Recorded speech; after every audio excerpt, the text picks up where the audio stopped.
താങ്കളുടെ ഒരു സ്റ്റേറ്റ്മെൻറ്റ് റീസെൻ്റായിട്ട് ഞാൻ കാണുകയുണ്ടായി. അതിൽ പറഞ്ഞത് ഭക്ഷണം ഒരു പരിഹാരമാണ്, അല്ലെങ്കിൽ ആഹാരം ഒരു പരിഹാരമാണ് എന്ന് പറയുന്നുണ്ട്.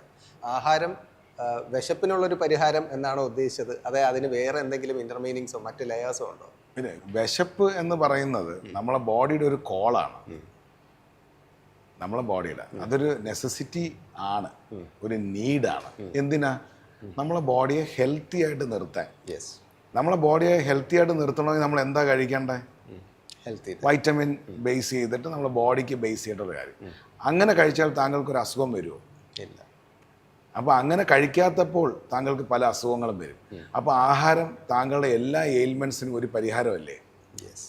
താങ്കളുടെ വാട്ടർ കൺസംഷൻ, താങ്കൾക്ക് ഇപ്പോൾ യൂറിനറി പ്രശ്നങ്ങളുണ്ട്, ഇല്ലെങ്കിൽ താങ്കൾക്ക് വിയർപ്പിന് ബാഡ് സ്മെല്ലുണ്ട്, താങ്കളുടെ വാട്ടർ കൺസംഷൻ ഇപ്പോൾ കഴിക്കുന്നതിനെക്കാട്ടി ഒരു 25% കൂട്ടിയാൽ മതി.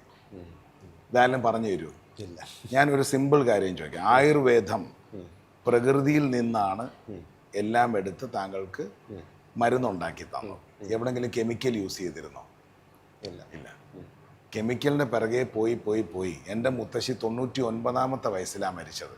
അപ്പം മെഡിക്കൽ ടെക്നോളജി അഡ്വാൻസ്ഡ് ആയി എന്ന് ഇവർ അവകാശപ്പെടുന്നുണ്ടെങ്കിൽ ഞാൻ 150ാമത്തെ വയസ്സിലല്ലേ മരിക്കണ്ടേ? കറക്റ്റ്. അതല്ലേ മെഡിക്കൽ സയൻസിൻ്റെ ഇൻവെസ്റ്റ്മെൻറ്റ്. അതെ. അന്ന് കൊല്ലത്ത് തന്നെ 3 ഹോസ്പിറ്റലേ ഉള്ളൂ, ഇന്ന് 30 എണ്ണം ഉണ്ട്. എന്നിട്ടും 50 വയസ്സ് തൊട്ട് 70 വയസ്സിനകത്ത് എത്തിക്കാനായിട്ട് പറ്റുന്നുള്ളൂ. ആൾക്കാർ കടന്ന് ഇല്ല, ഒരു ബോളും 6 റൺസും എടുക്കേണ്ട അവസ്ഥയിലാണ്.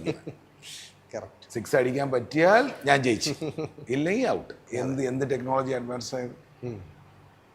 തോട്ട് പ്രോസസ്സിനകത്ത് നമ്മളെ എഡ്യൂക്കേറ്റ് ചെയ്യേണ്ടത് you are the living God. Yes. You are the God and you are the devil. My question here is, ഇത് നിന്റെ ടെമ്പിൾ ആണോ അതോ നിന്റെ ടോയ്ലറ്റ് ആണോ? ടെമ്പിൾ ആണെങ്കിൽ അകത്തേക്ക് പോകുന്നതും പുറത്തേക്ക് വരുന്നതും ടെമ്പിൾ നോട്ടിലായിരിക്കണം. Yes, right. അല്ലെങ്കിലോ? അല്ലേ? കറക്റ്റ് അല്ലേ? സിമ്പിൾ അല്ലേ? സിമ്പിൾ. അതുകൊണ്ട് ടെമ്പിൾ ഓഫ് ഫുഡീസ് എന്ന് പറയാനും ഒരു കാരണം. കാരണം ഷാവോലിൻ ടെമ്പിൾ എന്നൊക്കെ പറയുന്ന കണക്ക് എനിക്കിവിടെ വരുന്നവരെല്ലാം അതിഥി ദേവോ ഭവ എന്ന് വിശ്വസിക്കുന്നത്. അപ്പം പലരും ചോദിച്ചു പൈസ തരണ്ടേന്ന് ചോദിച്ചു. ഞാൻ പറഞ്ഞു ഞാനൊരു ഹൈന്ദവ സംസ്കാരത്തിലുള്ള വ്യക്തിത്വമാണ്. എൻ്റെ വ്യക്തിത്വം, എൻ്റെ ഭഗവാന്മാരെല്ലാം ഇനോർമസ്ലി റിച്ചാണ്. അപ്പം നിങ്ങളിൽ ഞാൻ ഭഗവാനെ കാണുമ്പോൾ നിങ്ങൾ എങ്ങനെ ആയിരിക്കണം എന്ന് നിങ്ങൾ തീരുമാനിച്ചാൽ പോരെ. ബാക്കിയുള്ള സംസ്കാരത്തിനെ പറ്റി എനിക്കൊന്നും പറയാനില്ല. വിഷയം എന്ന് പറയുന്നത് ആൾക്കാർക്കെല്ലാം ഇന്ന് മാർക്കറ്റിംഗ് എന്ന് പറഞ്ഞാൽ നടക്കും. I am not doing anything such as marketing. എൻ്റെ ഒരു പരസ്യവും നിങ്ങളെങ്ങും കാണില്ല, എൻ്റെ കുക്കറി ഷോസ് നിങ്ങൾ കാണില്ല, വളരെ അപൂർവമായിരിക്കും. Because I am not marketing, I am branding. In next 2 years I am the brand for the Keralian culinary and I work towards it. I am branding. നമ്മൾ മാർക്കറ്റ് ചെയ്യാന്ന് പറഞ്ഞാൽ ഹാ ഹൂന്ന് കാണിക്കുക, കുറേ ബടായി പറയുക, ആൾക്കാരെ നെഗറ്റീവ് പറയുക, പോസിറ്റീവ് പറയുക, കുറേ കോപ്രാണ്ടിത്തരങ്ങൾ കാണിക്കുക. നിങ്ങളെ മക്കൾക്കാണെങ്കിലും നിങ്ങളെ സഹോദരിമാരാണെങ്കിലും നിങ്ങളെ സുഹൃത്തുക്കൾക്കാണെങ്കിലും ഞാനൊരു റെഫറൻസ് ആയിരിക്കണം. In a way that they will take me as A guide four prosperity. അപ്പോൾ അത് ബേസ് ചെയ്താണ് വർക്ക് ചെയ്യുന്നത്. ഇന്നത്തെ ആൾക്കാർക്കെല്ലാം മനസ്സിലാക്കുന്ന ഒരു കാര്യം, there's a big difference between marketing and branding. Establish yourself. Be the brand. Mohanlal is a brand. Right. എവിടെ കൊണ്ട് ഒട്ടിച്ചു വെച്ചാലും കാശാണ്. Correct. So you are focusing on ഒരു സെൽഫ് ബ്രാൻഡിങ് എന്ന് പറയുന്നത്. It's not about self or anything. It's about that terminology. നമ്മൾ brand ചെയ്യണമെന്നുണ്ടെങ്കിൽ നമുക്ക് ക്വാളിറ്റീസ് ഉണ്ടാവണം. നമുക്ക് നമ്മുടേതായ ഒരു ക്വാളിറ്റി ഉണ്ടാവണം, നമ്മുടേതായ ഒരു ഡിസിപ്ലിൻ ഉണ്ടാവണം, നമ്മുടേതായ ഒരു ഫോക്കസ് ഉണ്ടാവണം, നമ്മുടേതായ ഒരു കൺസിസ്റ്റൻസി ഉണ്ടാവണം. ഇതെല്ലാമാണ് നമ്മളെ ബ്രാൻഡ് ചെയ്യുന്നത്. ഇപ്പം നമ്മളെ കൂടെ വരുന്ന പല വ്യക്തിത്വങ്ങളും അത് ഉണ്ടാവണമെന്നില്ല. നമ്മളിപ്പോൾ ഒരു 100 പേരെ ജോലിക്ക് എടുത്താൽ 99 ആൾക്കാർക്കും അത് ഉണ്ടാവണമെന്നില്ല. നമ്മളെ തെറ്റല്ല അത്. കാരണം your vision matters a lot. നമ്മൾക്കതുണ്ടോ, that makes you a leader. That makes you a leader. Otherwise you are a follower. Leaders എന്ന് പറയുന്നത് വളരെ റെയറായിട്ട് വരുന്നൊരു കാര്യം. So you have to work towards it. ജനിച്ചപ്പോഴേ ഒന്നും വരേണ്ട ആവശ്യമില്ല. നമ്മൾ വർക്ക് ചെയ്യുക, നമ്മൾ ലീഡർഷിപ്പ് ക്വാളിറ്റിയെ വർക്ക് ചെയ്യുക. വർക്ക് ചെയ്യുമ്പോൾ നമ്മൾ പലരെയും ശത്രുക്കളാക്കും, പലരും അഭിപ്രായങ്ങൾ പറയും. ഇതുമായിട്ട് ഒരു ബന്ധവും ഇല്ലാത്തവനൊക്കെ വന്നിട്ട് നമുക്ക് കറി ഉണ്ടാക്കാനൊക്കെ പഠിപ്പിച്ചു തരും. Doesn't matter. Yes. The person will come, the whole world will conspire to make it happen. അത് നടന്നിരിക്കും. അതിന് ചെയ്യേണ്ടതെന്ന് പറഞ്ഞാൽ നമ്മൾ കറക്റ്റ്, ഞാൻ പറഞ്ഞാൽ ഒരു ചമ്മന്തി ആണെങ്കിലും, കാന്താരി ചമ്മന്തി ആണെങ്കിലും, പച്ചമാങ്ങയാണെങ്കിലും, ജാതിക്കാണെങ്കിലും, ചമ്മന്തിപ്പൊടിയാണ് ഒരെണ്ണം. അതിന് റെഫറൻസ് തരാം. വെങ്കടാചലപതി, തിരുപ്പതി ലഡ്ഡു ഒന്നേ ഉള്ളൂ. അവിടെ 50 പായസത്തിനെ പറ്റി ആരും സംസാരിക്കുന്നില്ല. ഉണ്ടോ? ഇല്ല. കൊട്ടാരക്കര ഉണ്ണിയപ്പം ഒന്നേ ഉള്ളൂ. തിരുനെൽവേലി ഹൽവ ഒന്നേ ഉള്ളൂ, അല്ലേ? തലപ്പാക്കട്ടി ബിരിയാണി ഒന്നേ ഉള്ളൂ. അപ്പം അത് അതിന് ബ്രാൻഡിങ്. അല്ലാണ്ട് 50 ഐറ്റംസും വെച്ച് ഒന്നും വേണ്ട. ഒരു സാധനം ചമ്മന്തി, അത് കഴിക്കാൻ ദുബായ് ഷേക്ക് ആണെങ്കിലും ഇവിടെ വരണം. അവിടെ നിന്ന് കഴിച്ചിട്ടില്ലെങ്കിൽ കേരള ഫുഡ് കഴിച്ചിട്ടില്ല.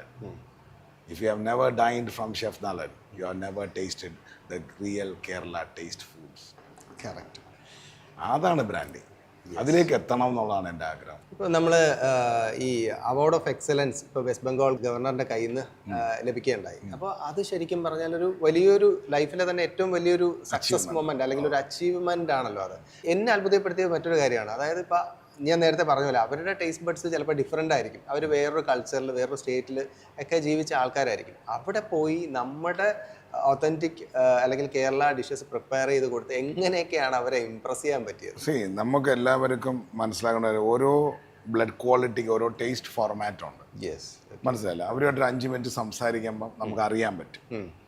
അപ്പോൾ ചില ആൾക്കാർക്ക് സ്പൈസി പറ്റത്തില്ല, ചില ആൾക്ക് ഇന്ന നോട്ട്. അപ്പം നമ്മളൊരു മീല് പ്രിപ്പയർ, പ്രത്യേകിച്ച് നമ്മളൊരു വാഴയിലയിലെ സദ്യ പ്രിപ്പയർ ചെയ്യുമ്പോൾ നമ്മൾ ആ ഏതിനെ ഫോക്കസ് ചെയ്ത് വിളമ്പുന്നു എന്നുള്ളതാണ്.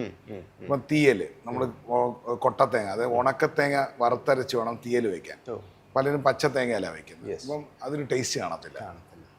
അപ്പം ഈ തീയൽ എന്ന് പറയുന്നത് ഭയങ്കര ആൾക്കാരെ എംപവർ ചെയ്യുന്ന, മീൻസ് ആൾക്കാരെ ഭയങ്കരമായിട്ടൊരു ടേസ്റ്റ് ബഡ്സിനെ എംപവർ ചെയ്യുന്ന ഒരു സാധനമാണ് വറുത്തരച്ച മണവും വിളിച്ച. നേരെ വെച്ച് ഇദ്ദേഹത്തിൻ്റെ കൂടെ തന്നെ ഇദ്ദേഹത്തിന് മേജർ ഉണ്ടായിരുന്നു. മേജർ വെജിറ്റേറിയനാണ്. അപ്പോൾ പുള്ളിക്ക് ഡാലിനോടൊക്കെയാണ് കൂടുതൽ താല്പര്യം. അപ്പം നമ്മുടെ പരിപ്പ് കറിയും നമ്മുടെ അവിയലും ഒക്കെ വെച്ചാണ് അത് സെറ്റ് ചെയ്യുക. അപ്പം നമ്മളുടെ ഇലയിൽ തന്നെ ഇപ്പോൾ ഏറ്റവും വേൾഡിലെ ഏറ്റവും best meal is served in a banana leaf and that belongs to Kerala. ഇപ്പം നമ്മുടെ ഒരുപാട് പുതിയ സംരംഭകർ, അപ്പോൾ അവർക്ക് ചിലപ്പോൾ ഇങ്ങനെ ഒരു റെസ്റ്റോറൻറ്റ് സ്റ്റാർട്ട് ചെയ്യണമെന്ന് മനസ്സിൽ ഭയങ്കര ആഗ്രഹമുണ്ട്. ഇപ്പം ഷെഫ് നളനെ പോലെയുള്ള ആളുകളെ കാണുമ്പോൾ അല്ലെങ്കിൽ വെറ്ററനായിട്ട് നിൽക്കുന്ന ആളുകളെ കാണുമ്പോൾ അവർക്കൊരു ഇൻസ്പിറേഷൻ ആണല്ലോ. ഞങ്ങൾക്ക് എന്തുകൊണ്ട് ഇത് തുടങ്ങിക്കൂടാ, ഞങ്ങൾക്ക് നന്നായിട്ട് കുക്ക് ചെയ്യാൻ അറിയാം, അല്ലെങ്കിൽ ഞങ്ങൾക്ക് ഇന്ന കാര്യങ്ങൾ അറിയാം, ഞങ്ങൾക്ക് ഇതിനോടൊരു ഇൻട്രസ്റ്റ് ഉണ്ട് എന്നൊക്കെ ചിന്തിച്ച് വരുന്ന ആൾക്കാരുണ്ട്. അപ്പോൾ എനിക്ക് തോന്നുന്നു അവർക്ക് പലർക്കും അറിയാത്തൊരു കാര്യമായിരിക്കും മെനു എഞ്ചിനീയറിംഗ് എന്നൊക്കെ പറയുന്നത്, അല്ലേ? അപ്പോൾ അവർക്ക് അതിൻ്റെ ഒരു ഡിസൈൻ പാറ്റേൺ ഉണ്ടെന്നാണ് ഞാൻ മനസ്സിലാക്കുന്നത്. അപ്പോൾ എങ്ങനെയാണ് നമ്മുടെ ഇവിടുത്തെ ഒരു മെനു എഞ്ചിനീയറിംഗും അതിൻ്റെ ഒരു ഡിസൈൻ പാറ്റേണും ഒക്കെ എങ്ങനെയായിരിക്കും? നിങ്ങളൊരു റെസ്റ്റോറൻറ്റ് തുടങ്ങുമ്പോൾ നിങ്ങൾ ആദ്യം മനസ്സിലാക്കേണ്ടത്, നിങ്ങൾ ആദ്യം ഒരു ഷെഫിനെ കൺസൾട്ടൻ്റ് ആയിട്ട് വയ്ക്കുക. യെസ്. അതാണ് ഫസ്റ്റ്. നിങ്ങൾക്ക് അറിയാവുന്ന ഒരു ഷെഫിനെ കൺസൾട്ടൻ്റ്, അത് പ്രത്യേകിച്ച് എക്സ്പീരിയൻസ് ഉള്ള. നിങ്ങളിപ്പോൾ ഒരു 1 കോടി രൂപയാണ് അല്ലെങ്കിൽ 50 ലക്ഷം രൂപയാണ് നിങ്ങളൊരു റെസ്റ്റോറൻറ്റ് തുടങ്ങാതെ 5 ലക്ഷം രൂപ നിങ്ങളെ ഷെഫിന് കൊടുക്കും. നിങ്ങൾ 1 മാസം 2 മാസം കൊണ്ട് കാശ് തിരിച്ചുണ്ടാക്കും. ആ ഷെഫ് നിങ്ങൾക്ക് പറഞ്ഞു തരും എത്ര ടേബിള്, എത്ര ചെയർ, ആ ടേബിളിനനുസരിച്ച് എങ്ങനെ കിച്ചൻ്റെ പ്രൊഡക്ടിവിറ്റി ഏത് ലിമിറ്റ് വരെ, കിച്ചൺ എങ്ങനെയാണ് ഡിസൈൻ ചെയ്യേണ്ടത്, അവിടെ എത്ര അവൻ വേണം, അല്ലെങ്കിൽ എത്ര ഗ്രിൽ പാൻസ് വേണം, ഇതെല്ലാം അവർ ലിസ്റ്റ് ഇട്ട് തരും. അത് ബേസ് ചെയ്തിട്ട് ആ ഒരു അറ്റ്മോസ്ഫിയർ ബേസ് ചെയ്ത് നമുക്കൊരു മെനു ഉണ്ടാവും. വലിച്ചുവാരിയല്ല, ലിമിറ്റഡ് മെനു. ആ മെനു നമ്മൾ കറക്റ്റായിട്ട് നമ്മളും കൂടെ പഠിച്ചു വയ്ക്കുക. നമുക്കും കൂടെ ഈസി. ഇപ്പം നമുക്ക് സൗത്ത് ഇന്ത്യൻ ടേസ്റ്റ് ആണുള്ളതെങ്കിൽ നമ്മൾ കേരളീയൻ മെനു പഠിച്ചു വയ്ക്കുക. നമുക്ക് ഇംഗ്ലീഷ് ടേസ്റ്റ് ആണെന്നുണ്ടെങ്കിൽ നമ്മൾ പഠിച്ചു വയ്ക്കുക. നമ്മൾ അറിവില്ലാണ്ട് ഒരു കാര്യത്തിലെടുത്ത് ചാടരുത്.